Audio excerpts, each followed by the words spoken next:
You see them now on postcards or in zoos. They even graze in the grounds of pricey hotels for curious diners to stare at. Away from his native glens and mountains, the Highland beast is an oddity. With his great horns and shaggy coat, he's almost a sideshow freak now.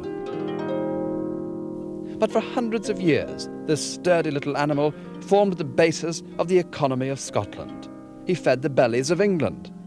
And the hard wee men who drove the vast herds over hundreds of miles of wild, desolate country to the markets of the south have their own place in history. To understand the lore and the legends that grew up around the drovers and their beasts, you need a picture of places like Skye around about the beginning of the 16th century. Imagine these hillsides and all the islands beyond black with cattle. Literally black, because that was the colour of the original Kylos, the name given to the Highland cattle of the Hebrides. A couple of centuries before the West was won, all this was like Texas. The lairds were the great cattle barons, and the drovers the original cowboys. Protected by mountains and marshes from any rule of law, these were the Badlands, and rustling and cattle wars were rife. The next century saw vast droves from the Highlands and Islands, often as many as 100,000 head of cattle in one season, down to the lucrative markets, or trysts as they were called, at Crieff and Falkirk. Well, like many another thing, the railways and better roads finally killed off the drove. But now, one man wants to revive it in a very dramatic way, to try to find out exactly what it was like. John Keay is an author and adventurer who's written books about, among other places, India and the Himalayas. But the inspiration for his next book happened on his own doorstep near Oban, where he lives with his wife Julia and their 4 children. Okay, hold on, Nels. Big ones. Obsessed by stories of old men whose fathers and grandfathers were drovers, he decided he would write about that most spectacular period of British history. The best way to do it, he concluded, was to have an authentic drove of his own. And all the way to, like the old Isle of Cattle you were saying, was it? Or was it George you were saying it? A herd of cattle was the first priority, and he raised the money to buy it with the help of sponsors he infected with his own enthusiasm. You had no trouble with them? He relied on the judgment of dealer Hughie MacDonald to choose the cattle. When John and his colleagues went to meet them on a hillside near Oban, they weren't disappointed. Is that the whole lot? Ah, there you go now, John. There you go. There you go. That's something to look at, isn't it? That's fantastic. There, in front of you. What do you think of it? Amazing. That's a beautiful collection. I think they've got a good cat. What do you think, George? You see this here? Aye. That must be the monarch of the glen there, Hugh. Come on. Come on. There's a good boy. There's a good boy. It was introduction time too for John's #1 drover, a shrewd stockman from Inverera in Argyll called George Knight.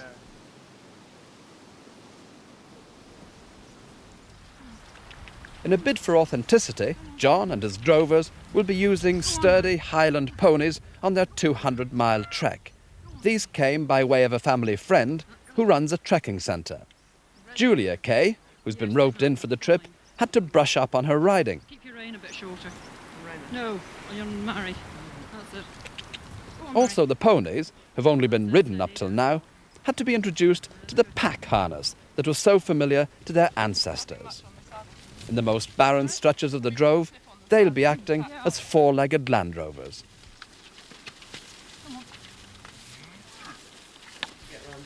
In the old kitchen of their home, a former shooting lodge, the Kays and their helpers planned their route. How possible is this track up here to Gorton? Can you get a vehicle up? At one time you could get a Land Rover up there. They'll be sticking to the old drove roads, over marshes, moors and rivers, and around mountains. One snag is that in many cases the ancient rights of way enjoyed by the early drovers no longer exist. John has had to negotiate with lairds and crofters for permission to cross their land. No. It's all right, mate, John. It's all right. Well, I wanted to talk to you about this. But he's gathered together a resolute team of modern-day drovers. But they'll be running into deer fences, which run in straight lines drawn on maps, right across bogs and burns and rocky crevasses, and it's really very difficult country for them. I think they'll panic and run the fence. The day before the drove starts, and the well-laid plans take their first battering. The drovers gather on the far western tip of Skye to be greeted by force 11 gales and driving rain. The wind charges down the mountain with its head down, doing its best to rip their tents and lay waste their provisions. Lesser men would crawl under the canvas and take solace in the wares of the whisky firm who are sponsoring them. But John Keay is undaunted. When you see the weather like this, are you having second thoughts about the advisability of it all? No. In the old days, I mean, they slept out. The drovers, they wrapped themselves in their plaids and slept on the ground. We have tents. And when it was, if it was dry, they would very often put the plaids in the burn and make them wet and then wrap them round because they reckoned that gave them better insulation. And if it was very cold, they still put them in the burn and wrap them round them because then they froze on the outside and kept the wind out. So I mean, these boys are really tough. I mean, we've actually got it very easy with tents and sleeping bags. So I don't think we have any cause to complain about it or rain. Is anything going to stop you? I hope not. No, I mean, there is a possibility of the swim from Skye to the mainland. We won't attempt that unless we're confident the cattle can handle it. And we may have to compromise where there's a long section of metalled road and we are worried about their feet becoming sore. If there is any concern, if the vet is worried about it, then we might have to slightly alter the route to avoid it. But otherwise, no, I don't think anything's going to stop us. You'll be in Crieff on the appointed day. Well, we hope to be in Crieff on November the 5th. If it's the 6th or if it's the 4th, it doesn't really matter. I mean, the outstanding quality of the drover was his resourcefulness, and that, I hope, is what we bring to this exercise. Okay, Chris. Come on. What the way you get through here, John? Find the post. Oh, that's all right. At the appointed hour, and despite setbacks with the weather, the drove begins.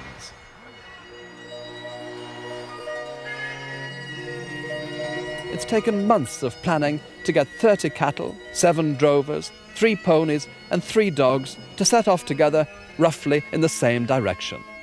But what they've embarked upon isn't just a 200-mile trek into the wilderness, it's also a 200-year step back into history. Among the hazards ahead are the treacherous waters of Kyle-Ree, the great wilderness of Rannoch Moor and the granite slopes of Ben Nevis. Over the next 4 or 5 weeks, they'll be crossing some of the most daunting land in the whole of Europe and some of the most beautiful. And we'll be with them.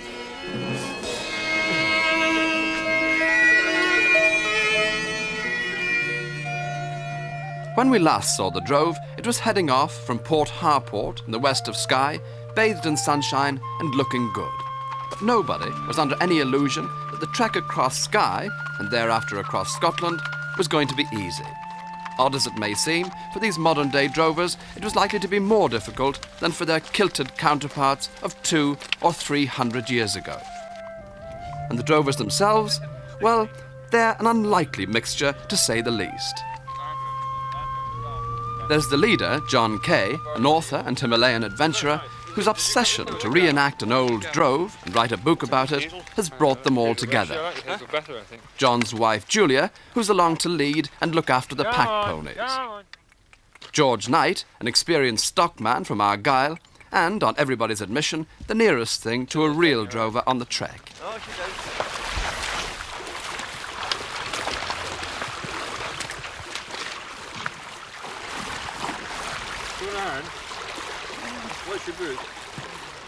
As they came through the Coolin Mountains on evening 2 of the drove, wet and weary, they encountered their first setback. In a mountain bothy they'd been led to believe would be deserted, and where they'd planned to sleep for the night, they found unexpected company. Well, we seemed to rather surprise you by arriving out of the mists. What are you doing here? Well, we're just going to stay the night and go over to Kilmarie on the way back to Broadford with all our beasts. Beasts? What do you mean beasts? Have you not seen the beasts? Well, we've seen the odd one or two, yeah. Well, there should be 30 Highland cattle that we're driving right across Skye, right across the Highlands to Crieff. 13 mountain climbers from Tyneside, most of them policemen, a couple of German hikers, and a London lady looking for solitude had all beaten them to it. After a night spent in wet tents, undeterred, they press on. But there are other snags on the way. The humans, despite the cold and the wet, are in good shape. The cattle, however, have developed an ominous cough. Vet Chris Wiper, happy to accept any help available, does his stuff. How long's he been bad, Chris? Well, this one, unfortunately, got ill before the journey started. Yes. Last Sunday, in fact. Yeah. So we've been treating him during the course of the week. Took him out of the expedition so far and gave him a rest in this field where there's plenty of shelter. So this is his last examination.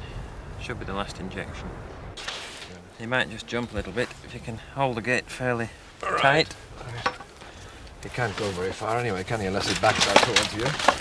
Although, Do you think the old drovers, hundreds of years ago, ever had to face things like this, or would they have recognised them if they'd seen them? I would think that one like this, the old drovers would probably have lost on the way, you know, without the modern drugs that we've got nowadays. Probably have died on the way. It's unlikely that the old drovers would have shown such concern for animal welfare. They were a wild bunch, whisky-swilling, wenching wee men who weren't averse to the odd spot of rustling when the opportunity arose. They came into their own in the Highlands and Islands when cattle droving proper started about the beginning of the 17th century. In those days, cattle were the main means of transportable wealth. Cattle wars and rustling were rife, not always in the dead of night. There's one story of a clan chief marching into his neighbour's glen to steal cattle in broad daylight, preceded by a piper. Such resourceful characters were the obvious choice when cattle droving in a more legal way started from the Highlands down to the lucrative markets in the south of Scotland and England itself. England depended on a ready and frequent supply of beef from Scotland, and throughout the summer bands of drovers would visit the remote crofts buying the cattle that would make up their droves. The haggling between the crofter and the drover often took place around a fireside like this one. The crofter was happy to do business because he couldn't readily turn his cattle into cash locally. But he was at a disadvantage because he had no way of knowing what prices the cattle were making in the markets of the south. Now, the drover normally gave him a little cash on the spot and a promissory note for the rest, payable when the cattle were sold at Crieff or Falkirk. But sometimes it was the drover who got his fingers burned, because after weeks of hardship driving the cattle across Scotland, he could end up selling them for less than he'd promised to pay the crofter for them. Now, if he was a genuine man, he'd honour his debts. But if he was a villain, and some of them were, then he was never seen in these parts again. During the drove itself, as the old drovers passed from hamlet to hamlet, the locals were never quite sure whether to lock up their cattle or their daughters first. But despite their occasional villainy, the travellers were held in high regard. They were a ready source of money to communities that had no experience of life beyond their own mountain passes. They were men that nature and lifestyle had fitted for a hazardous and difficult job. John Keay's modern drovers have the luxury of porridge and bacon and eggs under canvas. Their predecessors carried little sacks of oatmeal. For breakfast, they'd slash the rump of a live cow, drain off some of the blood, and mix it with the oatmeal to make a kind of primitive black pudding. Obviously, slashing one of the crofter's cows was preferable to disfiguring one of their own. One of the aims of Keay's drove is to find out as far as possible what life was like for the men pioneering the old drove routes, the relationships and tensions between them, as much as the hazards they faced.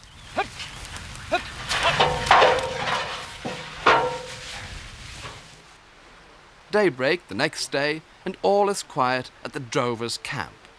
Too quiet. The cattle, which had been left grazing peacefully the previous night within a portable electric fence, had obviously got other ideas. While the drovers slept, they broke out and made their way back down the mountain.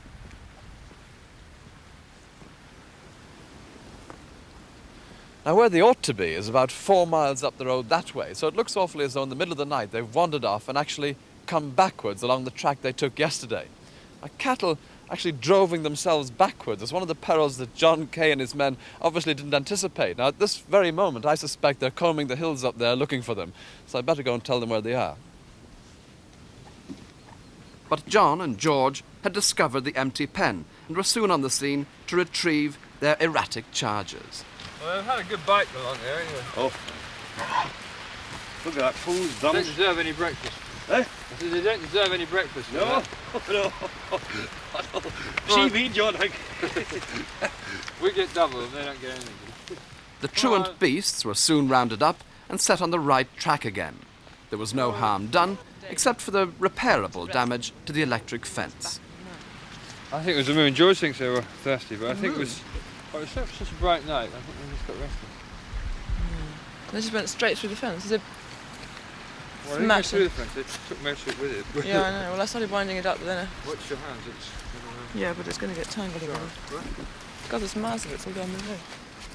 These were all run-of-the-mill difficulties that John and his team had realistically predicted for themselves. But there remained one supreme test for men and animals before the drove could continue. In the old days, the drovers used to make their herds swim the treacherous ocean strip which separates Skye from the mainland. Okay, well, that's... Keay was determined to try that too. Cattle do swim, but would these comparatively domesticated animals show much stomach for it? Would the drovers have the skill to get them across? Before risking his herd in the Atlantic Ocean, he decided to have a rehearsal in the freezing cold but comparatively quiet waters of a sea loch. You can lead a bullock to water, but you can't necessarily make him swim. At least, not in the direction you want him to go. Shoo-hoo! Shoo-hoo! Down! Down! Away you go! Shoo! Shoo-hoo!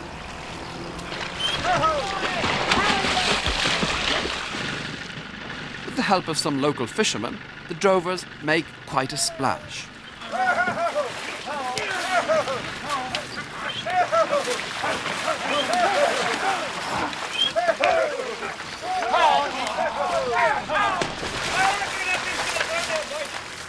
In the end, the cattle decide that bracing as an October dip in a Scottish loch may be for humans, they prefer terra firma. Seen beasts swimming certainly, but many's a time, but I was never had the trick at all. This is my first go. What we haven't really got is we haven't got a good enough leader, have we? At the same time, the next day, the drovers try again. The theory is that in a smaller group of, say, half a dozen, the cattle will be less distracted and will swim across. That's the theory. In the event, it's the drovers who show more liking for cold water.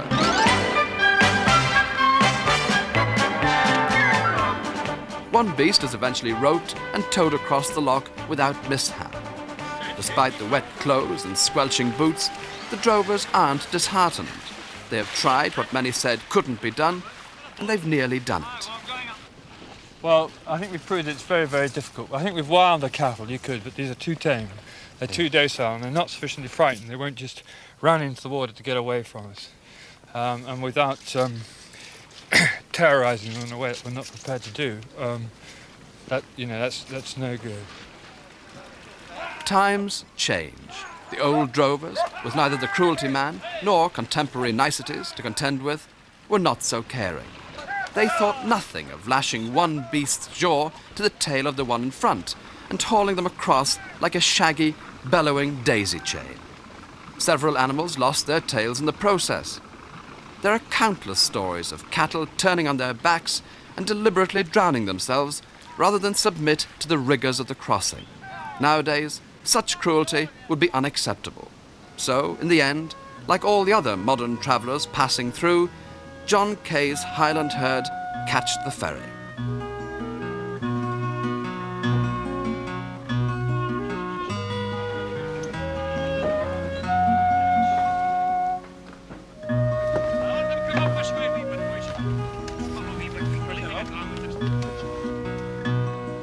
The next stop is the Scottish mainland, and by far the toughest part of the journey. The drovers have made some mistakes, and they've had some setbacks. but they've learned some valuable lessons too. They're working as a team now, drawn closer together by the problems they've shared. How would you like a steak off the mother, Julia? Look at him, see? Look at that, Julia. Come on, no, they'll be all right. No. They're even beginning to look like real drovers. People who'll be a match for the wilds of Rannoch Moor and the granite slopes of Ben Nevis up ahead.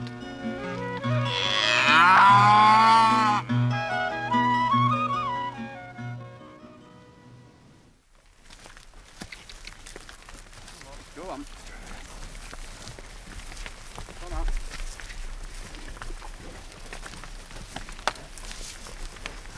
It's 100 years since the Highlands of Scotland saw a sight like this. Native cattle being driven along the old drove roads on their way to the markets of the south. Long before the days of trains and cattle wagons, drovers and their beasts opened up the mountains and glens to trade and travel.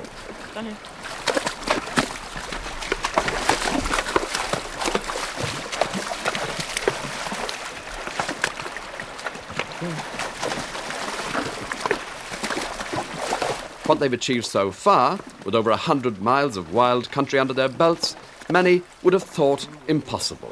No, that way. Go on.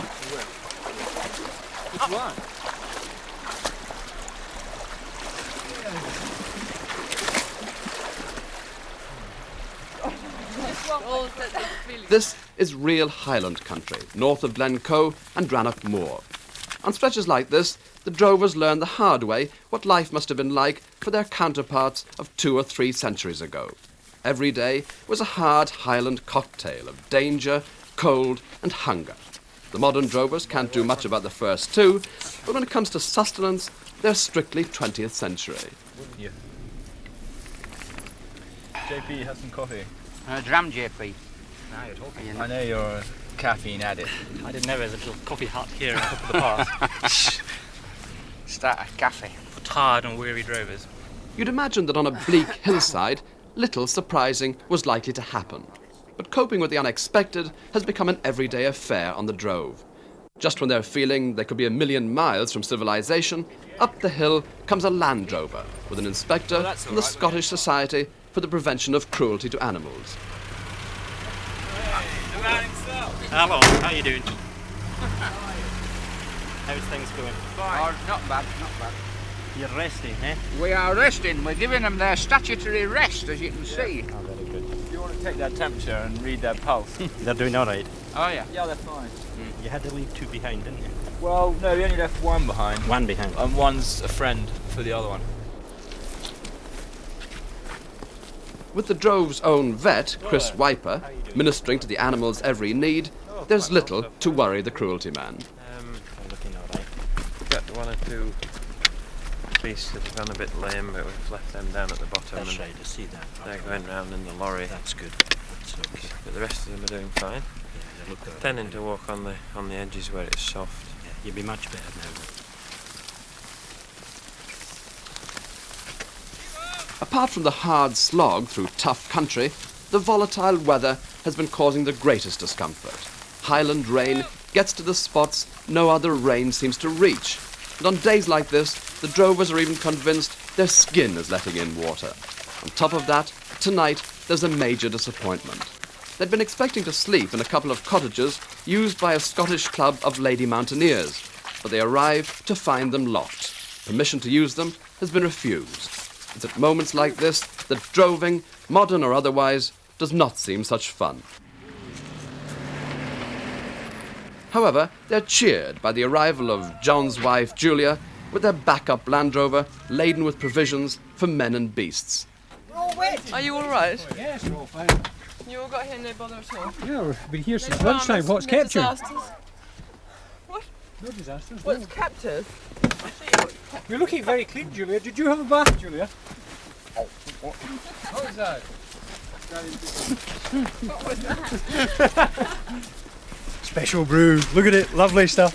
Homemade. Homemade. Come on, then. Come on, then. Come on, then. Come on, then. Come on, then. Come on then. 6 o'clock in the morning, and Russell Buchanan sets out to show that they do make men like they used to. Russell, a farmer and hotelier from Argyll, joined the drove through his friendship with the Kays. It's noticeable that none of the others join him in his Spartan ablutions. They've obviously taken to heart the old Scottish maxim that the best place for cold water is in a glass of whisky. Back on the mountain, and a close encounter of the woolly kind. The highway code is a little obscure in the Highlands, but the cattle, gentlemen that they are, give way to the sheep. Ah, but what's it like in front of us? Oh, it's very rough, you know. It's hard or boggy? Bits hard and bits boggy, yes. Are there peat hags to go over? The peat, yes, a lot of peat bogs in front of you. Oh, we'll likely meet you tomorrow, I'm sure. Could be coming back again. Aye, we're going away back tonight. We're way back Lough Treat tonight, aye. The advantage of having a vet on the drove becomes clear when the beast's horns start to become flaky. Mineral deficiency is diagnosed, and special feed containing the missing minerals is ordered. It's the first real sign that these domestic cattle, which are more used to lazy grazing than forced marching, are feeling the strain. Okay. Their feet, too, are showing signs of soreness after some of the more stony stretches of the drove. A foot bath containing formalin is prescribed to harden them up.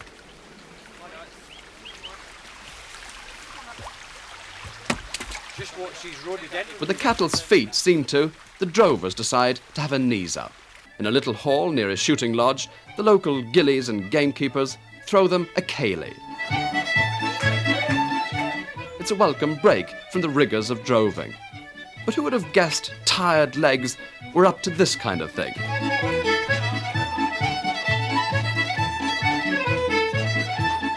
The ceilidh along the way is very much in keeping with the traditions of former centuries. New faces were such a welcome sight in the glens that hospitality for the old drovers tended to be fulsome.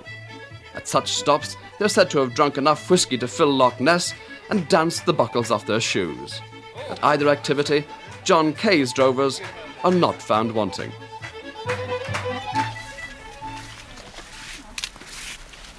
Morning again, and the sharp air and steep climb dispel all thoughts of hangover. This is the last major uphill push of the drove. The summit, marked by stone cairns, is reached without any obvious sign of pain. From dawn till dusk, there are chores to be done. Arrival at a mountain bothy does not mean the end of the day's work. Well, if we get them over there, if there's heavy rain in the night, it'll be a darn sight easy to get across both ourselves and... Oh, geez, what a mess. Yeah, well, where are we putting them over? Anywhere they'll go.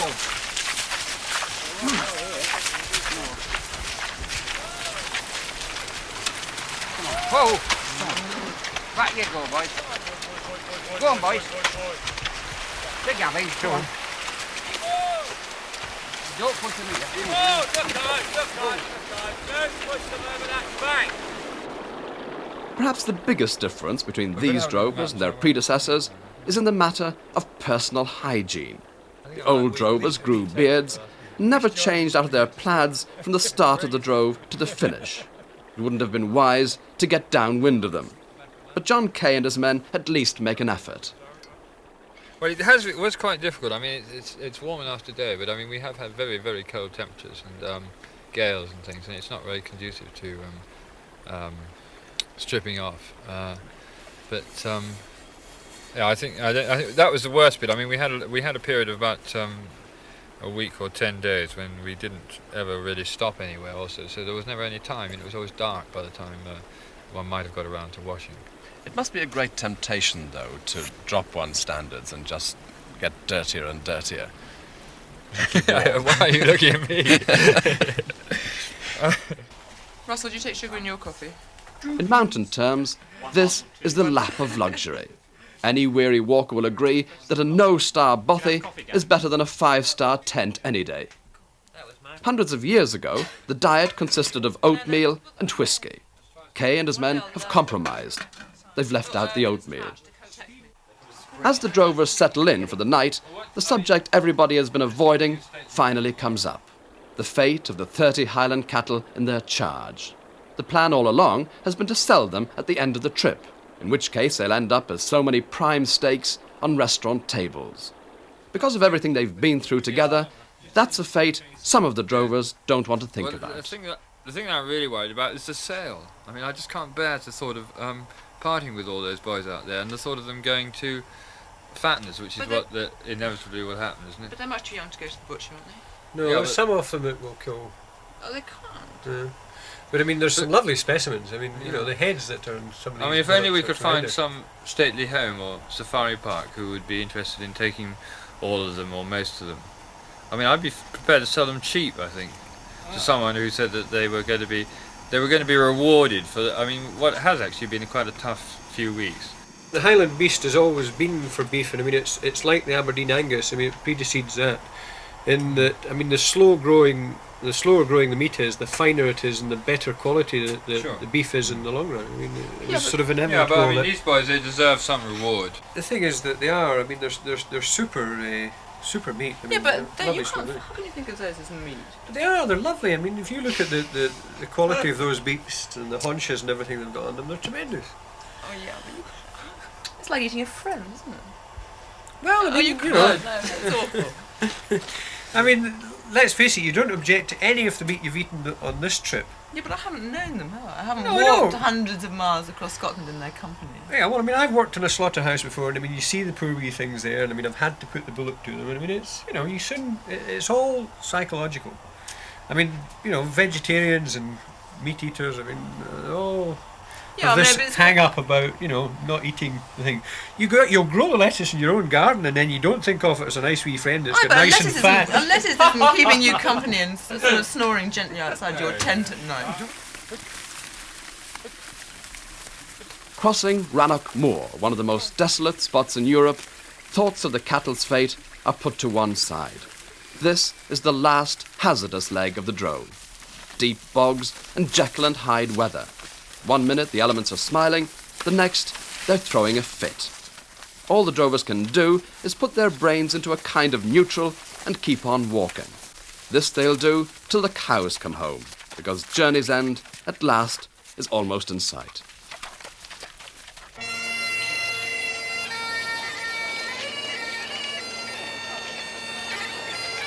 Crieff, and the end of the road.